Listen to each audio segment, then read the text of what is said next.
Hi and welcome to this video lesson. My name is Couto and today we will talk about the Repinique and the basic groove.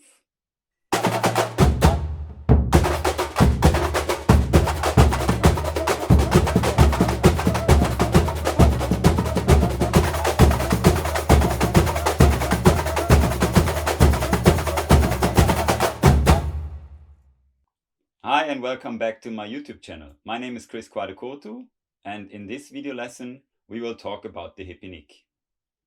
First things first, the Repinique, some people call it repique, is a metal drum and you play it with one stick and one hand. You carry the repique with one strap over one shoulder and then you just put it in one of the lugs and put it in front of your body. To be able to play a bit more relaxed, it's good to bend it over a little bit to the side so that when you have your hand here with your stick and this hand, you can relax both hands a bit more than as if you would put it like this. Your elbows would go a bit more under tension. Yeah, so a bit like this so that you can play relaxed. Actually, in the samba schools in Rio de Janeiro, there are two types of repiques. One is the classic normal repique, like the one that I'm using here now. It's 12-inch. And then there is the so-called repique more. So like the bigger brother of this repique, which is 14-inch and a bit longer as well. And it was developed to fill in the frequency gap that exists between the surdo di terceira and the repique. Because even if you tune the surdo di terceira very high, there is still a frequency gap before the repique, and there is no other instrument in the middle in this area that can fill up this gap. So the repique more plays a kind of rhythm that is a mixture of the basic groove of the surdo di terceira and the basic groove of the repique, of the classic repique. But about the repique more, we will talk in another video. Today, we will look only at the classic repique. As usual, the tuning is a question of taste. It's a high-tuned drum, but yeah, if you put it too high, it might lose the sound, the volume of the body of the instrument. So try to find your personal taste, your whatever you prefer. Listen to there are a lot of very, very good virtuos repique players on YouTube, and you can find a lot of very nice videos and check what is their tuning and what tuning you like the most. Now let's talk about the techniques. Let's start with the left hand or with your weak hand. Your hand has two types of technique. One is an open tone and the other one is a slap. It's more or less the technique that you would play also on congas, but you would not close the slap, for example. The open tone, of course, it's always open. Me, because I'm using my ring, I'm playing it a bit more inside, but you can also play it out here. Sometimes you can also even just play it with one finger. Sometimes that is enough. I play it a bit more inside like this. Important is that you imagine that your fingers are never touching the skin. They will definitely touch the skin, but you will not really recognize it unless you hit too hard, and then your fingers will get red. So you kind of hit on the rim and your fingers are tensed and they just make the sound like.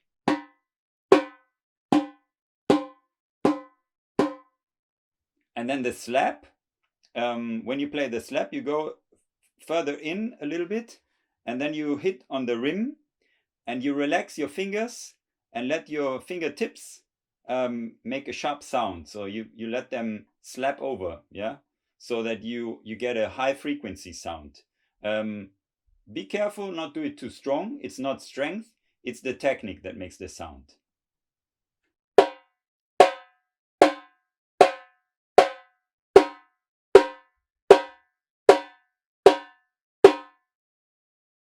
For your right hand, you play classic drum set stick technique. There is no secret to it. You grab the stick with your thumb and your first finger, and the others control the stick. But you might have recognized that I use a different stick. It's not a classic drumstick, but it's a straight stick in the front, similar to timbales player from salsa bands, for example. The reason, therefore, is that it's sometimes a bit easier to hit the rim shots, because on the hipiki, you're playing a lot of rim shots. It's also possible to do this with a classic drum set stick, yeah, with this tip, with this head here in the front. But it's a bit easier with this. And also because you need to be very fast on the hipiki, I have a little thinner stick and a little shorter stick and a bit lighter stick. This is a bit question of a taste. Sometimes you prefer a bit heavier or a bit longer or a bit shorter. Really, that's up to you. You have to find your perfect stick, the one that you prefer.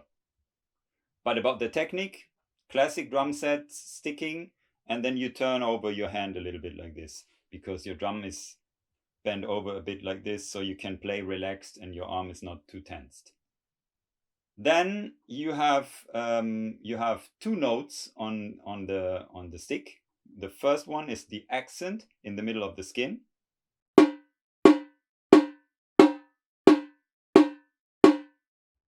And the other one is the rim shot, quite close to the edge.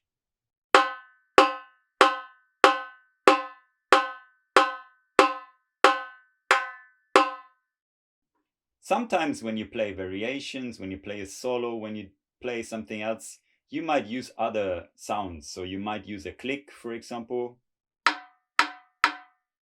or you might use the sound of your body on the side. But these are no sounds that are used in the basic rhythm. Yeah, so there is no click in the basic rhythm, and that's very important. That's always a struggle for beginners, but it's very important that there is no click in the basic groove. So let's check out the basic groove. The basic groove contains of one accent in the middle of the skin, then two rim shots, and then one hand. The hand in the beginning, we will only play open tones. You can later replace one of them with a slap, but for the beginning, that's too much, and we will concentrate on a good basic groove, and then later we will add more colors and flavors to our groove. Let me show you, very slow.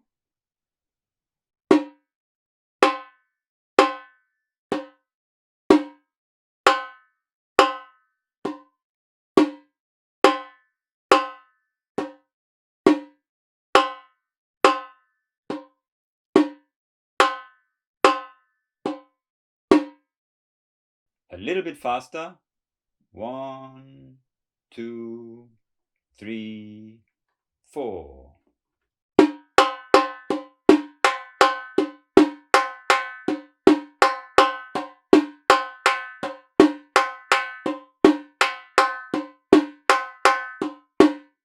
And a little bit faster. 1, 2, 3, 4.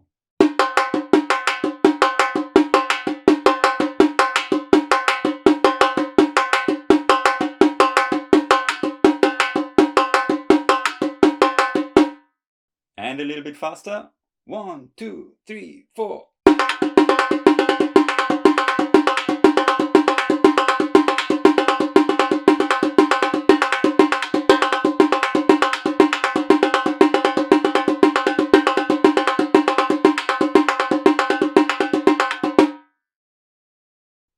Okay, you might have recognized that the accent of this rhythm is always on the beat. Yeah, so you should always have something like tukalaku tukalaku tukalaku tukalaku tukalaku tukalaku tuk, and not something like tukalaku tukalaku tukalaku tukalaku tukalaku tukala. Yeah, so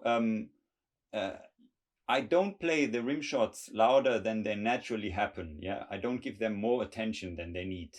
They will anyway be always loud. So I give more attention on the beat. So I get this with a lot of power on the beat to push forward the rhythm. Okay, and as I said in the very beginning, you can add a slap to this rhythm. And you would add the slap on your left hand always before the beat number 2 and the beat number 4.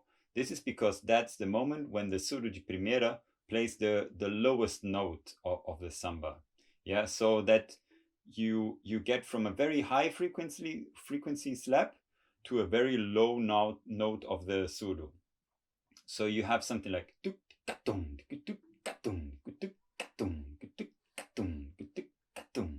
yeah, to get this this kind of rhythm. So let's see how this sounds inside of the rhythm. 1, 2, 3, 4.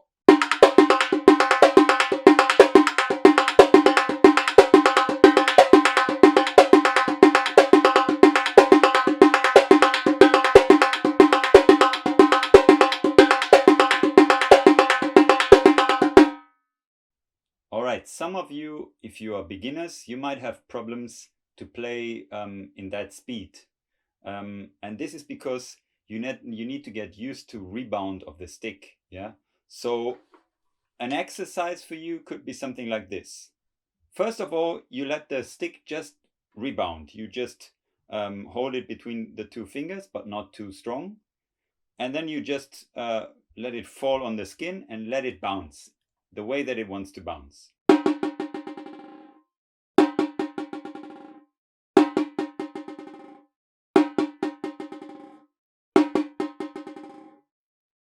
Now when you have this, you try to let it bounce only 3 times, and then you close your fingers in the back. So you close your hand and you stop the stick from continuing to bounce.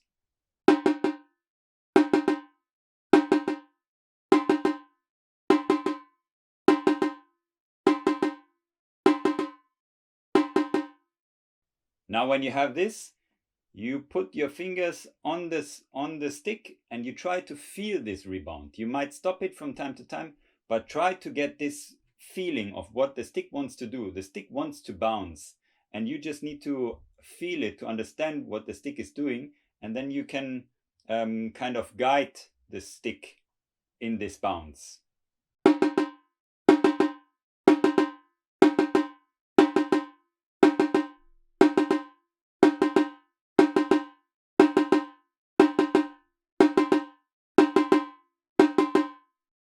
Yeah, this way you kind of play consciously, but not completely consciously. Yeah, you let the stick do some work for you. You share the work. But now you have a problem. The problem is that the second note is a rim shot, and the rim shot doesn't give you any rebound. It's on the metal, so the rebound is so tiny that it's almost nothing. So what you need to do is you need to get really familiar with this rebound feeling, and then you kind of imitate it with your fingers. From the first to the second note, you have a rebound. You have a strong rebound because you will hit the beat strong in the middle, and then you have a rebound to the second note, and then from the second note you have to kind of close your hand to get another rim shot. What happens sometimes is that then your 2 rim shots are getting too close to each other. But that's not so bad because of the swing of the samba. Because in the swing of the samba, between the first and the second note, there is a bigger gap. And between the second and the third, there is a smaller gap, time-wise. So it's not bad to play pupara, pupara, pupara. It's a bit exaggerated, the swing, but it's okay to do it like this from time to time. And then, but you have to control it, of course. And then you get to the point where you can control it each time better, and then you can try to make it straight again, so that you really have control over the notes. Yeah, so that you can find the right swing and not play what the stick wants to do, but also not play completely straight. So you extend the exercise and you go.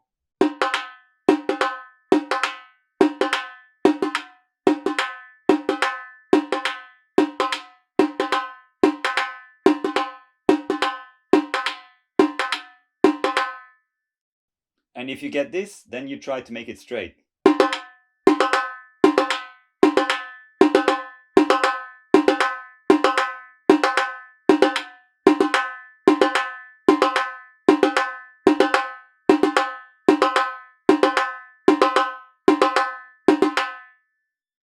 This is a life quest to really get the rebound, to feel comfortable with the rebound, to play relaxed, not play too tense, don't play too much with your elbow or even your shoulder. Your shoulder has no work at all in this on this instrument. Try to play a lot with your fingers and with your wrist, and leave the elbow where it is and relax everything, and you will get there. Well, the Repinique also has the job to call in the bateria to play like a startup. And in many samba groups, at least in Europe, the Repinique player is often also the director of the band, because the bands are so small, so that the director needs to play an instrument to complete the whole band. And then it makes sense that he, having control over when to start and when to stop, also plays the instrument that plays the startup. But in Rio, it would not be like this. In the samba schools, the directors don't have an instrument. They just have a whistle to get the attention of the players. And the Repinique players are just Repinique players. But in each samba school, there might be something like 30, 40 Repinique players, but only a few of them are chosen to play the startups. Yeah, so those people are well positioned in the very middle of the bateria, so that you can hear them everywhere, because it's up to 300 players. So you can imagine that it's quite difficult if you're standing in the last corner over there to listen to somebody who is in the other corner. Yeah, so they are in the middle. Usually there are like 3 or 4 players, so that they're a bit louder, and they are well rehearsed. They know each other very well, and they can really work very well together and play the startups and the call respond things, so that everybody can really hear it and answer or enter the rhythm on one. So in another video, we will talk about some variations for the basic groove, different variations of startups for the bateria, some call and respond breaks. And as I said in the beginning, we will have a look at the Repinique more. Thank you for watching this video. If you liked it, please make sure to subscribe to my channel. See you in the next video. Bye bye.